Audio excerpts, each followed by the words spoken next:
तो hello everyone, ये मैं एक स्ट्रेटजी वीडियो रिकॉर्ड कर रहा हूँ। आप भाई लोग बार बार स्ट्रेटजी वीडियो डिमांड कर रहे थे, तो उसी को देखते हुए मैं एक स्ट्रेटजी वीडियो ये रिकॉर्ड कर रहा हूँ। हालांकि मैंने स्ट्रेटजी वीडियो ऑलरेडी अपलोड कर दी हुई है, ईएमए की भी और सपोर्ट रेजिस्टेंस की भी, बट मैं ये वीडियो फिर से अपलोड करूँगा स्ट्रेटजी की अपनी, जिसमें मैं दो स्ट्रेटजी अपनी एक्सप्लेन करूँगा, क्योंकि मुझे सिर्फ दो ही चीज़ आती है ट्रेडिंग में, उसके अलावा कुछ आता नहीं है मुझे करने। तो मुझे जो भी चीज़ आती है दो चीज़ वो मैं करने की ट्राई करूँगा। देखो, मुझे सबसे पहले चीज़ जो कि आती है वो है आपकी, सबसे पहली चीज़ है सपोर्ट रेजिस्टेंस। ठीक है, सपोर्ट एंड रेजिस्टेंस सबसे पहले चीज़ तो ये आती है मुझे करने। ठीक है, और दूसरी चीज़ है ईएमए। ठीक है, तो नंबर 1 चीज़ हो गई हमारी सपोर्ट एंड रेजिस्टेंस, और नंबर 2 चीज़ हो गई हमारी ईएमए। यही आती है मुझे करने, इसके अलावा मुझे कुछ करने आता नहीं है। तो हम समझेंगे कि मैं सपोर्ट एंड रेजिस्टेंस पे क्या देखता हूँ और ईएमए पे क्या देख के मैं ट्रेड करता हूँ। सिंपल सी बात है। इसके अलावा मुझे और कोई दूसरी स्ट्रेटजी नहीं आती, नहीं मैं दूसरी चीज़ों पे काम करता हूँ। मैं सिर्फ इन्हीं दो चीज़ों पे काम करता हूँ, पहली चीज़ सपोर्ट रेजिस्टेंस और दूसरी चीज़ ईएमए। तो चलिए चलते हैं चार्ट पर समझने की कोशिश करते हैं। तो सबसे पहले हम इंडिकेटर्स में जाएंगे। ठीक है, और यहाँ पे हम ईएमए सर्च करेंगे तो हमारी ये आ जाएगी मूविंग एवरेज एक्सपोनेंशियल।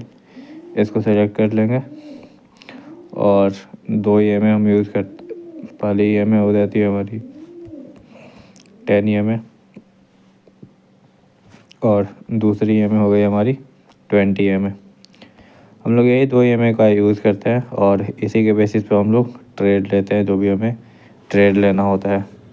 तो आई होप आप लोग को समझ में आ गई है कि हमारी स्ट्रेटजी कौन कौन सी है। यही दो स्ट्रेटजी हमारी, सपोर्ट रेजिस्टेंस और ईएमए की। अब हम चलते हैं और चार्ट पर समझने की कोशिश करते हैं कि मैं चार्ट में क्या देखता हूँ, कैसे देखता हूँ। ठीक है, तो सबसे पहले मैं बिल्कुल बेसिक से स्टार्ट कर देता हूँ, ज़्यादा इधर उधर नहीं, सबसे बेसिक से स्टार्ट करूँ। देखो, रेजिस्टेंस का सिंपल सा मतलब होता है जहाँ से प्राइस बार बार जाए और वहाँ पे जाने के बाद गिर जाए।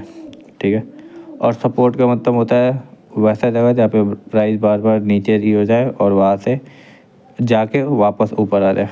जैसे कि आप लोग यहाँ पे देखो, यहाँ पे आप लोगों को क्लियरली एक चीज़ दिख रहा है कि यहाँ पे ये आप लोग आई होप देख पाओ यहाँ पे 86,400 पे। ठीक है, मैं यहाँ पे एकदम एग्जैक्ट लेवल ड्रॉ कर देता हूँ। आप लोग देखो यहाँ पे 86,400 पे प्राइस हमारी एक बार आई, दो बार आई, तीन बार इधर से प्राइस ने सपोर्ट लिया और उसके बाद से इधर से रैली आई। ठीक है, तो मैं इसमें देखता क्या हूँ, ये स्ट्रेटजी सिर्फ प्रोबो के लिए है, मैं बता दे रहा हूँ। ये जो भी बिटकॉइन स्ट्रेटजी मैं अभी एक्सप्लेन करूँ वो प्रोबो के लिए है, प्रोबो पे कैसे ट्रेड करते हैं उसके लिए है। तो मैं देखता क्या हूँ, सबसे पहली बात ये है। ठीक है, आप लोग यहाँ पे देखो, यहाँ पे प्राइस एक बार आ गई। ठीक है, तो अब यहाँ पे प्राइस एक बार आ गई तो यानी यहाँ से प्राइस में डिमांड आया इस जोन में। तो जब दूसरी बार जब प्राइस यहाँ पे आती है ना, तो मैं करता क्या हूँ, सबसे पहले तो मैंने लेवल ड्रॉ कर लिया 86,400। ठीक है, तो अब मैं यहाँ पे लॉन्ग करूँगा, मतलब ऊपर साइड की साइड की ट्रेड लूँगा। बट ये नहीं कि मैं एग्जैक्ट 86,400 पे ट्रेड ले लूँगा। मैं थोड़ी सी प्राइस को 86,400 के नीचे आने का वेट करूँगा, 300 350 के आसपास आने की वेट करूँगा और तब जाके लॉन्ग करने की ट्राई करूँगा। ये नहीं है कि मैं 86,400 पे ट्रेड ले लूँगा। तो यहाँ पे एक कॉन्सेप्ट आता है हमारी लिक्विडिटी का, उसको भी हम लोग मैं छोटे में एक्सप्लेन कर देता हूँ कि लिक्विडिटी क्या होता है। सिंपल सी बात है, मानो ये 86,400 पे सपोर्ट है ना, तो जो भी प्राइस 86,400 के नीचे गई है, जैसे यहाँ पे देखो इस कैंडल में प्राइस 86,226 तक गई है, तो ये जो 226 तक गई है ना 400 के नीचे, तो ये जो जितनी प्राइस 400 के नीचे गई है उसे लिक्विडिटी कहेंगे। सेम इस कैंडल में भी प्राइस 127 तक गई है 400 के नीचे तक, तो ये तो प्राइस 400 के नीचे 127 तक गई है, इसे हम लिक्विडिटी कहते हैं। ठीक है, कि जहाँ पे प्राइस को सपोर्ट लेना होता है वहाँ पे क्लोजिंग तो उसके ऊपर हो जाती है, बट प्राइस उससे पहले थोड़ी नीचे जाती है और नीचे से होके तब ऊपर आती है, तो इसे ही हम लिक्विडिटी कहते हैं। मतलब प्राइस को जितना से मूव हो जाना चाहिए वापस मूव तो हो जाती है, बट थोड़ी नीचे जाके ऊपर आती है। तो ये जोन मैं आप लोग को ड्रॉ कर ही देता हूँ। एक सेकेंड, ये थोड़ा सा जोन ये देख रहे हो, ये एक लिक्विडिटी की जोन हो गई। ठीक है, ये मार्केट ने लिक्विडिटी लिया यहाँ पे, जब ये दूसरी बार कैंडल यहाँ पे आया तो ये लिक्विडिटी की जोन हो गई। तो मैं इधर 400 के नीचे कहीं 350 का वेट करता हूँ ऊपर जाने के लिए, जब और तब जाके इधर एंट्री करता हूँ। तो यही हमारी सपोर्ट की ट्रेड हो जाती है कि ठीक है भाई, एक बार यहाँ पे सपोर्ट ले चुका है मार्केट ने, जब मार्केट दोबारा वहाँ पे आया तो मैं वहाँ पे एंट्री बनाया मैंने। तो ऐसे यही सिंपल से हमारी सपोर्ट एंड रेजिस्टेंस की ट्रेड है। सेम टू सेम ऐसे ही रेजिस्टेंस साइड में भी ऐसे ही ट्रेड हम लोग करते हैं, ज़्यादा कुछ कॉम्प्लिकेटेड है नहीं। जैसे यहाँ पे देख लो आप लोग, बार बार यहाँ पे कैंडल 87-800 पे ये कैंडल देख रहे हो ना, यहाँ पे मार्केट गिर रही थी, फिर थोड़ी सी बाइंग है और फिर 87-800 से ही सेलिंग आ गई। तो अब मैं क्या करूँगा, सिंपल सी बात है भाई, जब 87-800 पे प्राइस आएगा इस वाले कैंडल में, जब देख रहे हो 5 बजे वाली कैंडल, तो मैं इसमें क्या करूँगा, प्राइस को 87-800 पे आने की वेट करूँगा और उससे थोड़ी ऊपर निकलने की वेट करूँगा। जैसे 860 तक गई है तो मैं 850 के करीब, 840 के करीब में कहीं मैं शॉर्ट करने की कोशिश करूँगा। तो मैं हमेशा लिक्विडिटी में ही एंट्री बनाता हूँ। अगर आपको पास सपोर्ट या रेजिस्टेंस कोई भी है तो आपको बिल्कुल सपोर्ट या फिर रेजिस्टेंस पे बाई नहीं कर लेना है, थोड़ी सी लिक्विडिटी आने की वेट करना है और उस लिक्विडिटी में आपको एंट्री बनानी है। यही सिंपल सी तो बात है, यही मेरी सिंपल सी एक सपोर्ट और रेजिस्टेंस की स्ट्रेटजी है। इसके अलावा कोई स्ट्रेटजी दूसरी है नहीं, सिंपल सी यही स्ट्रेटजी है मेरी कि मार्केट एक बार ज़्यादा सपोर्ट ले, फिर दोबारा वहाँ पे प्राइस आए तो थोड़ी सी लिक्विडिटी की वेट करनी है और लिक्विडिटी में हमें एंट्री बना लेनी है। वैसे ही सेम सपोर्ट साइड के लिए और वैसे ही सेम रेजिस्टेंस साइड के लिए। सो आई होप आपको ये जो मेरी पहली स्ट्रेटजी है, ये तो की है हमारी, ये आप लोग देख रहे हो ना, सपोर्ट एंड रेजिस्टेंस की, आई होप ये समझ में आप लोगों को अब आ गई होगी। तो ये आई होप सपोर्ट रेजिस्टेंस आपको समझ में आ गया। अब दूसरा स्ट्रेटजी बचा हमारे पास EMA का, ठीक है। तो EMA का भी स्ट्रेटजी मैं आप लोगों को बहुत ही ईजिली समझा दे रहा हूँ, ज़्यादा कुछ उसमें है नहीं। एक सेकंड, मैं EMA का भी स्ट्रेटजी आप लोगों को समझा दे रहा हूँ, बहुत ईजी स्ट्रेटजी है EMA की भी, कोई कॉम्प्लिकेटेड स्ट्रेटजी नहीं है। हालांकि EMA की मैं एक अलग से वीडियो बना चुका हूँ, आप लोग देख सकते हो, चैनल पे अपलोडेड है, बट फिर से मैं आप लोगों को ये बता दे रहा हूँ EMA की स्ट्रेटजी क्या। सिंपल सी बात है, EMA की लाइन पे जब भी आए तो हमें बाई या फिर सेल कर लेना, यही तो EMA की स्ट्रेटजी है। इसके अलावा दूसरी कोई स्ट्रेटजी ही नहीं है रोबो में हमारे लिए ट्रेड करने को। सिंपल सी बात है, 15 मिनट टाइम फ्रेम पे शिफ्ट हो जाता हूँ। और एक बात याद रखना आप लोग, EMA की स्ट्रेटजी जो होती है वो साइडवेज मार्केट में काम नहीं करते, उसके लिए एक ट्रेंडिंग मार्केट चाहिए होता है, ठीक है।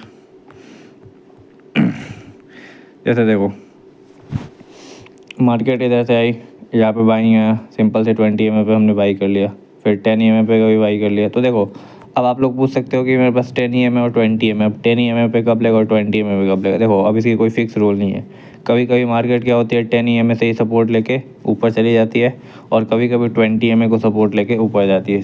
तो इसके लिए कोई फिक्स रूल नहीं है कि भाई कभी 10 EMA से लेगा फिर 20 EMA से।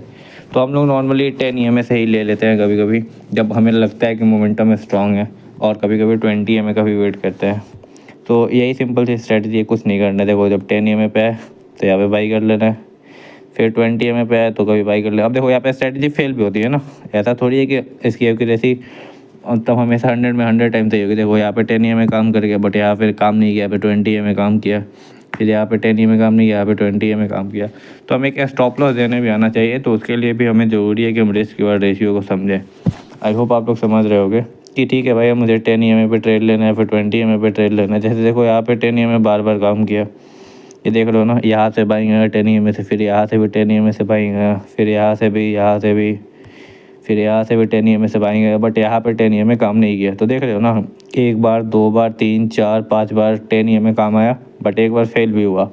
तो वैसे ही हर एक स्ट्रेटजी की एक्यूरेसी होती है, हर एक ट्रेड के पीछे की रिस्क मैनेजमेंट होती है, जिसे कि हमें ध्यान रखना होता है। तो EMA स्ट्रेटजी में कुछ नहीं है, सिंपल सी EMA स्ट्रेटजी यही है कि जब EMA पे आए तो हमें बाई कर लेना है। जैसे ये देखो ये EMA का सपोर्ट है, अप साइड का EMA है, तो सपोर्ट लेते हुए मार्केट ऊपर जाएगा। वैसे ही देखो अभी अप साइड की ट्रेड है, बार बार सपोर्ट लेते रहते मार्केट ऊपर जा रहा है। जब डाउन साइड का और EMA है तो डाउन साइड का ही रेजिस्टेंस लेके नीचे जा रहा है। तो सिंपल सी यही EMA की स्ट्रेटजी है, कोई कॉम्प्लिकेटेड स्ट्रेटजी नहीं है। मैं बार बार बोल रहा हूँ, स्ट्रेटजी बहुत सिंपल होती है, मैटर करता है एग्जीक्यूशन। अब मैंने आप लोगों को इतना बताया है कि सपोर्ट क्या है, रेजिस्टेंस क्या है, कैसे लिक्विडिटी का वेट करना। हाँ, और एक और बात हमेशा याद रखना, लिक्विडिटी की थोड़ी सी वेट ज़रूर करना। हालांकि EMA में उतना मैं लिक्विडिटी का वेट नहीं करता हूँ, बहुत थोड़ा ही लिक्विडिटी का वेट करता हूँ, बट इसमें भी हल्के फुल्के लिक्विडिटी का मैं वेट करता हूँ। बट सपोर्ट रेजिस्टेंस में तो पक्का और पक्का लिक्विडिटी की वेट करनी ही करनी है। तो यही यार वीडियो में और कुछ है नहीं, बस इतनी सी स्ट्रेटजी है। अब देखो टाइम फ्रेम अलग अलग हो सकते हैं, जैसे अभी 15 मिनट है, फिर 5 मिनट हो गया, फिर 5 मिनट की जगह 1 आवर हो गया। एक सेकेंड, हाँ देखो 5 मिनट की जगह 1 आवर हो गया। जैसे देखो यहाँ पे मार्केट में, इधर से मार्केट में बाइंग है, फिर देखो अभी मार्केट पे 1 आवर टाइम फ्रेम पे EMA पे सपोर्ट ले रहा है 1 आवर पे। तो मैं अलग अलग टाइम फ्रेम चेंज कर करके ट्रेड लेता हूँ। जैसे फिर देखो ये 1 मिनट का चार्ट हो, देख लो ना, यहाँ पे 1 मिनट पे मार्केट ने 10 EMA का सपोर्ट लिया, फिर ऊपर थोड़ा गया। तो मैं टाइम फ्रेम चेंज करते रहता हूँ और टाइम फ्रेम चेंज करके ट्रेड लेता हूँ। बाकी यही फॉलो करता हूँ। जैसे देखो इधर 1 मिनट पे 10 EMA पे फिर इधर से रिएक्शन आया। तो यही सब सिंपल सी बात है यार। मतलब मैं वह कभी 1 मिनट पे ट्रेड लेता, कभी 5 मिनट पे, कभी 15 मिनट पे और कभी 1 आवर पे।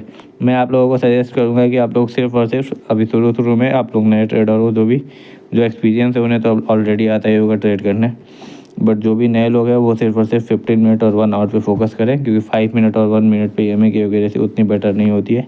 उसके लिए थोड़ी प्रैक्टिस चाहिए होती है। तो एक बार प्रैक्टिस हो जाएगी तो आप लोग भी 1 मिनट और 5 मिनट पे भी ट्रेड कर सकते हो, बट अभी फ़िलहाल आप लोग 15 मिनट और 1 आवर पे ही ट्रेड लेना। तो आई होप आप लोग को समझ में आई होगी कि EMA की स्ट्रैटेजी क्या है और सपोर्ट रेजिस्टेंस पे मैं कैसे ट्रेड करता हूँ। और मैं क्लियरली बोल रहा हूँ, मेरे पास यही तो स्ट्रैटेजी है, मुझे इसके अलावा कुछ ट्रेडिंग में कुछ भी नहीं आता। और आप लोग मेरी हर वीडियो जो भी देखते होंगे तो उसमें भी मैं सिर्फ इन्हीं 2 चीज़ों की बात करता हूँ कि EMA क्या है और सपोर्ट रेजिस्टेंस क्या है। और जो भी क्वेरीज हो, अभी भी आप लोग को समझ में नहीं आया हो तो कमेंट कीजिएगा, मैं रिप्लाई करने की ज़रूर कोशिश करूँगा। तो आज के लिए बस फ़िलहाल इतना ही, और फिर मिलता है किसी कल एक नए वीडियो में।